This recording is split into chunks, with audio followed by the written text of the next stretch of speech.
Welcome to In Conversation. Today we have a very special guest, Timothy Metzger. Timothy is not only special for his accomplishments in his career, but he's also special to the University of New Haven because he's one of our alum.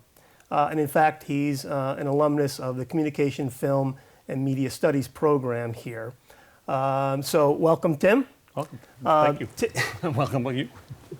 Tim, after graduating in 1985, began to amass a truly incredible number of credits in the film and television industry, working with A-list directors, art directors, and cinematographers in the art department on a number of high-profile Hollywood films, including some of them behind us here, Men in Black, Vanilla Sky, Burn After Reading, Noah, also television series, HBO's Nurse Jackie, I think recently Billions, the Showtime series Billions. And I just want to mention that a little later on today, we're going to be honoring Tim with the very first Communication, Film, and Media Studies Distinguished Alumni Award. And so we're very happy to be able to present that to you and congratulate you with that. And we're honored that you are an alum of the university. So thanks for that. Lead man. That's principally what you've been doing over the past number of years. So I dare say that perhaps even some of our film students may not recognize that term. So why don't we start with what is a lead man and what does a lead man do? I think I worked in the industry several years before I knew what a lead man was. Yeah. It is a part of the art department, part of the prop department. It is responsible for working with a decorator, for setting the tone and look of the set. It could be a dentist office, a news office, it could be a location, and we bring those elements in to enhance the set or create it in their vision. Right. So, and I run a department of crew called set dressers and swing gangs that are guys that actually do that work. And where does that process start? Is that with the director and the art director, or how does that whole vision sort of come together? All the visions, and when does it come to you? Well, it works its way down from the director and the production designer, who will sit down and talk about what the look of the project is supposed to look like. And they will come up with ideas and then pass that down a hierarchy of people who draft and make drawings and do set design sketches. And once they're hashed out, we will then start to create them. And it could be a few months after those people are on and starting to make those decisions before we actually start to physically do the work on stage or location. Right. So there is that differentiation between the stage and location. So some of the films that you're working on, it's just better to go ahead and build a set as opposed to location. Usually a budgetary decision. Budgetary decision. But it could be that you want to shoot a scene and you have to be in someone's house and the wall falls down. So you want to build those things so you have control about how that happens. You're not ruining somebody's house. Right, right. And you can do that. But if you were doing a scene that's a dinner party, you can go to someone's house and actually save the money from having to build all that because it's created, it's real, and then shoot the scene there. And you could maybe change your artwork. You could have control over the tablecloth and what matches the wardrobe department's choices, that you all are on the same page. Sure. I would imagine that the difference between maybe the film end, where it's a single film, as opposed to some of the series you've worked on, perhaps the series they would build more soundstage stuff if they're they have a lot of reoccurring sets, yes. Yeah. So for Nurse Jackie, the whole hospital is built. Her apartment or house was built, and then each episode you would have a couple of new sets that were built as swing sets, and then we would do. It was a 5-day pattern for doing a half-hour show. So in those, we would cross board, which means we would do 2 episodes same time over a period of 10 days. And of those 10 days, 2 of them would be out, and the other 8 would be on the stage. And depending on schedules of the location, if you did walk and talks, a restaurant, the exterior of the hospital, you'd go and dress that for the day, you do the work, and then come back to the studio the next day. So just give us a little insight then onto So you're actually building things. You're creating and building based Correct. on a set of designs and plans. But how would that be different from just general construction? And what are some of the considerations that you would need to take into account when creating things for the camera? And Scenery is built different than houses. Your electrical needs are different on a soundstage for lighting, for theatrical lighting versus what's a practical on the set. So we have to build things that are movable or wild. You have to be able to build 4-wall sets, so where our set here is 3-sided and we're looking from one direction. Our sets can be all directions, and you need to be able to put the camera on one end of the room or set and pull a wall, get it out of the way, back your camera up, get your entire crew, sound department behind that, and then say, cut, let's go around and do the other angle. Now you reset your set, you put the wall back in, you pull the other wall. So you have to have wild walls, you have to be able to have flexibility for the shooting crew. Often our sets don't have ceilings, or if they are, they're removable, so you get your lighting in. Sound man has room, but usually about lighting. yeah, so I mean, I think, and our students have encountered this themselves, where very often the lighting is what's getting in the way of Absolutely. getting the look that you want. So you're on location and you're trying to hide a light stand or a grip stand or a flag or something, and so obviously then working in the soundstage environment allows you to get all of that right.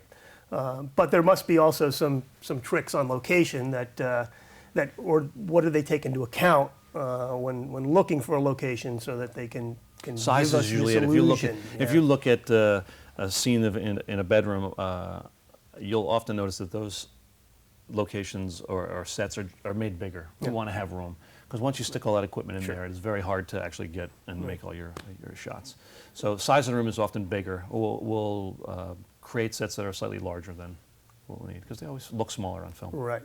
So let me drill down a little bit into that, and either on location or when you're building out a set. Very often the directors and cinematographers, and obviously the art department has sort of, they've established what they want the film to look like, and then specifically what scenes, and then more specifically shots.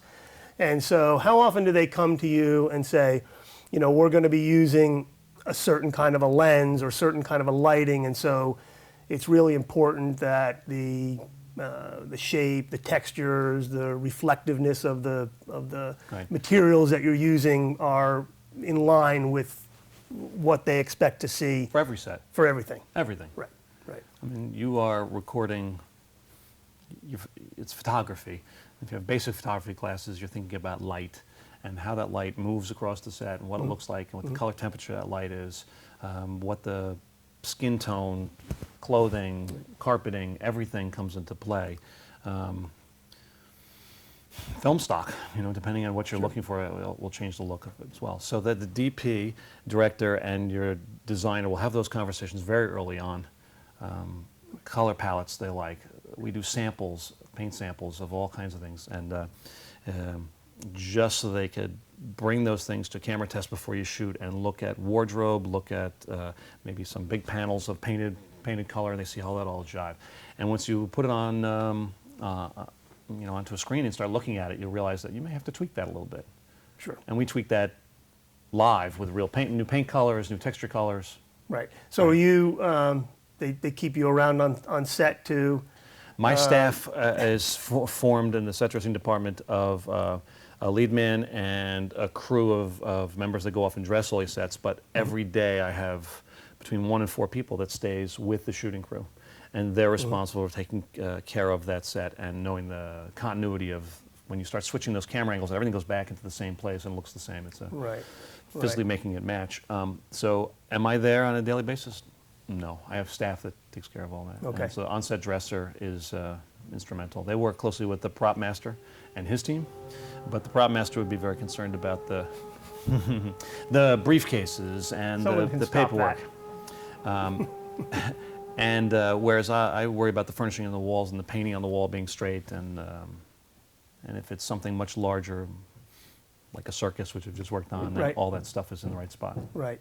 Well, something like I think last time you visited us, you had just finished Noah, and you were responsible for actually building the Ark, which was a massive set piece. Correct. That had its own acreage for a location. Is that Right. is that right? We built two sets, one for the exterior, which we built in Long Island State Park, and then we built the interior in New York City in a... I'm sorry, someone does have to go out there and stop that. So I don't know if somebody in the studio can go around and find out who's doing that, but let's stop that. We'll pick it up again.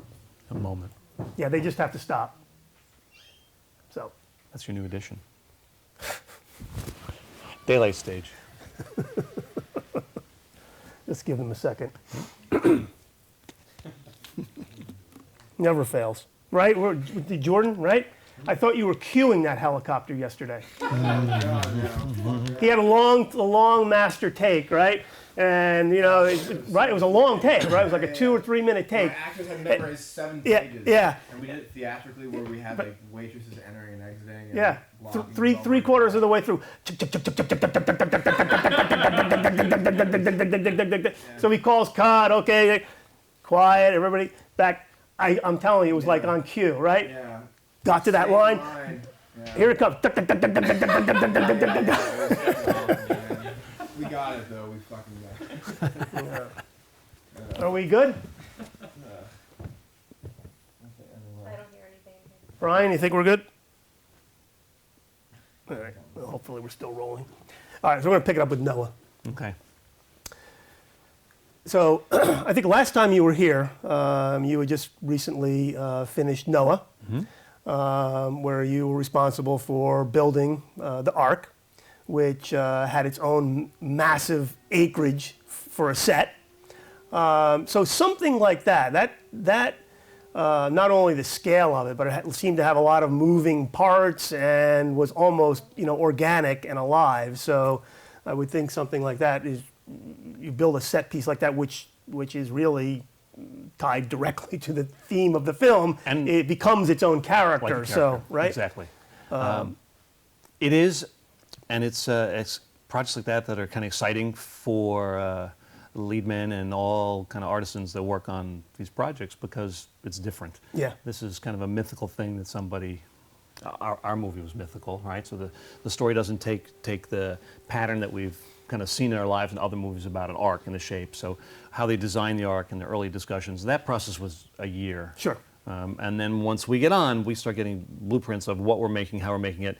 And that project is not like, put a light switch here. You didn't have those kinds of things. Right. It was about logs and strapping and pitch and tar, and then bringing in fake animals that are supposed to be sleeping, reptiles, birds, Sure. and building the perches that they go on and building all the stuff that has to be in there. Yeah. It was exciting. I'm sure that was must have been really interesting to work on something like that. It was very interesting. Where you don't have, you have historical documents to sort of go on, but there's no, here's a photograph, here's what it looks like, here's what you And need you can't to do. go to the store and just buy something. Right, all So- created. You have to create everything. And if you get something that might work, we have to alter it so it looks like it's from that world. Sure. Instead of, so every object was touched and wrapped and worked with, ropes or natural materials that would be available to them. Yeah, And it had to be thought about. right. So I think we're getting a sense of where you are now. So how did you get there? Well, I started in this room. I started in this room. I came to the University of New Haven to learn about communications. I didn't really know what that meant, but I wanted to be in media of some sort. So I learned about video, I learned about film, I learned about radio. I then took that information and went out close to where I live when I graduated and tried getting a job in New York City as a production assistant. And I did the lowest level, crappy jobs for a long time. And I worked as hard or harder than anybody else. And I learned more to grow upon what I've got a base of here. And what I learned is that I think I wanted to be not the operator, the DP. I had stories in my head. I had creativity, but my creativity came out physical. So building and setting up sets. So I found out that to work in New York City and work on jobs of substance, you had to join the International Alliance of Theatrical Stage Employees to be in a labor union. And then that afforded you what I consider some life benefits, health insurance and retirement and those things you need the as practical the side practical of making side. a living. Yeah, And then sure. then when you go back to work, you can not worry about those other things. You're just concentrating on making something happen. Right. And every day that they give you something to do, you have to come up with an answer. And it could be simple. We're going to do a police station. You know, you're going to get lots of desks and walkie-talkies on the wall and set it up. Or it could be something that's never been done before. Try that. Yeah. But that was the path. Okay. So start from the bottom. You had to start from the bottom and work. Start from the your bottom. way up I did about 3 years as a PA. I worked mostly on television commercials. Actually, the very first job I got out of University of New Haven was for Miami Vice. They were coming to New York City, working to do a season 2 open. This is for the original television show. Came up from Miami, and it was they came to New York City, and I did things like hold parking spots. I worked for the location department. I cordoned off lunchrooms, you know, and did whatever I could do. And then from that, someone met me and immediately said, "Hey, would you like to work on this project?" And then from those commercials mainly, they turn over every 2-3 days. You're meeting a new person. You set the groundwork of who you know. Yeah. And then the phone would just keep ringing, and there were times it didn't. But you kept going. Right, sure. And then I found out how to get into the union. I took a test and realized that I thought I wanted to be a builder of sets. And I took a test and worked on Crocodile Dundee 2. Okay. All right, long time ago. And I was the low man, and I built in a shop, and I hammered little blocks of wood together. I didn't know what I was making. It just kept building, follow pattern. And after a few weeks, realized that I was enjoying this work, but I didn't want to be in a shop all the time. I liked being out on the set, and I learned about propping. So I've spent a lot of time both on the set before I became a lead man, working as an assistant prop for different jobs, working on commercials where I met those people, and doing tabletops. So anything that you might see that's close-up of makeup, of food, of pouring beer, all those kinds of things have a kind of a unique group of people that continue to work on those kind of projects. Someone hired me for a movie. I learned what a lead man was. Years into I was already in the union. I didn't even know what a lead man was. And I had kind of, the bug bit me because I have to coordinate multiple locations, thinking about how to get all that dressing in, get it out of people's houses, into people's houses, build scenery, make it wild, make it work for the specific scene. And then I went from there. One job turns into the next. So would you say even today, and I think our students know this, but to reinforce it in terms of the film industry, the television industry, you know, getting into that, you know, looking to find your place in it, it still is largely about, you know, certainly being competent and having a good foundation, but, you know, building that network. The network is very important. You're always going to learn something. I still learn something on a set. I'll meet new people that are doing things I've never seen before, and I'll take that into the way I work. So the stuff that you learn here is your foundation. And I still refer to those things because they're the basics. And then you need that. So once you meet people, then the connections, that's the part will come later. Sure. And those people that I worked with, you know, loading vans and moving craft service tables around are now producing. Right, sure. Their so DPs. you sort of all Everybody moved had together, to right? then say, okay, I want to work at a camera house and work on cameras and learn more about that. And then all my weekends are going to be spent with my friends shooting stuff. I went off and I worked on, you know, the student films, young films with other people, and I was building the scenery. There are other guys that were working as grips, and what you'll learn is that when you get out of here and you get into that world, you don't get hired as a grip one day and a DP the next day and then a producer the next day. You have a path, and if that path is in the art department, that's where you spend your time. If you want to be learn about gripping and working cranes and dolly moves and then that's where you start to learn, because you can't. There's just not There's enough people doing it who want to do exactly what they do to jump around. Maybe in smaller markets, right? Smaller projects, you can do that. But on the larger level projects, everybody's very specific Sure. what they do. Sure. Yeah. The division of labor is pretty clear. Very clear. On the set. Yeah. Very clear. Right. And that's what makes it efficient and move. But if you went to a set, smoothly. sometimes you'd say, "What is going on? Why are these people Right. sitting around?" It's Because organized the moment you're actually recording and you're filming a scene, there's probably 50 people on the other side that are sitting Right. waiting for their turn to change the light, to adjust the sound, to Right. adjust the wardrobe, fix the hair in between takes. Sure. So the work happens in between the takes, and the result is what you see on the Right. final Right. picture. And so recently, you just wrapped up. I know you're working on Billions. I just caught an episode of that last night for the first time. I may have to go now binge watch that Binge because watch it it. looked pretty good. Yeah. But you're also just wrapped up a film with Hugh Jackman, was This is called, for 20th Century Fox, The Greatest Showman. it? Okay. It is a Hugh Jackman project, a musical of P.T. Barnum's life. Is this the film that's at Cannes or No. what's at Cannes? 'Cause you have Cannes- something at Cannes too, Cannes right? is going to be a Todd Haynes movie called Oh, Wonderstruck. Todd Haynes. Yeah, great. And it was based upon a Selznick book that is a children's book, graphic novel. It's very exciting. I'm excited No, to no see it. accidents in his movie. So was that a very, Well thought out. clear? Yes, right. Yes, yes. Detailed. But the yeah. creative process, once you get people into a room, you have a moment where something happens magical and they say, oh, go with that. Sure. So Sure. you may rehearse and have a plan, or not rehearse so that things are more raw and I'm not the director, but I feel that sometimes things happen that you then promote or encourage Sure, for the next stage. sure, sure. You see something that happens, Yeah. something exciting. Yeah.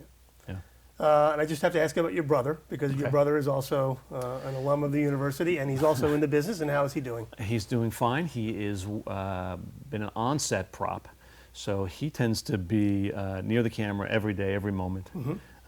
His history has taken him through many, many different jobs, but he had a huge stint on The Sopranos, Right.